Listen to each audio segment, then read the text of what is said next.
তুমি মনে রেখো, এক একটা নামাজ ছাড়তেছ, একটা একটা সাপ তৈরি হচ্ছে। কবরের মধ্যে 99টা সাপ হওয়ার কথা হাদিসে আছে। আপনার বাসার বেডরুমে যদি 2টা সাপ ছেড়ে দিই রাত্রে অন্ধকারে, এত বড় বেডরুমে সারা রাত 2টা সাপ আপনার সাথে থাকবে, মারতেও পারবেন না, বেরও করতে পারবেন না। আপনি সারা রাত ঘুমাইতে পারবেন? এত বড় ঘরের ভিতরে ঘুমাইতে পারবেন? অন্তত ঘরের ভিতরে তো আপনি এই পাশ থেকে ওই পাশে দৌড়ে যেতে পারবেন।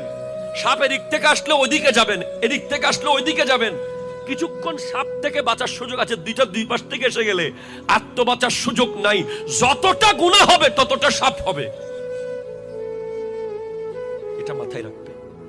যত ওয়াক্ত নামাজ ছাড়বেন ততটা সাপ কবরে তৈরি হবে, এটা মাথায় রাখবেন।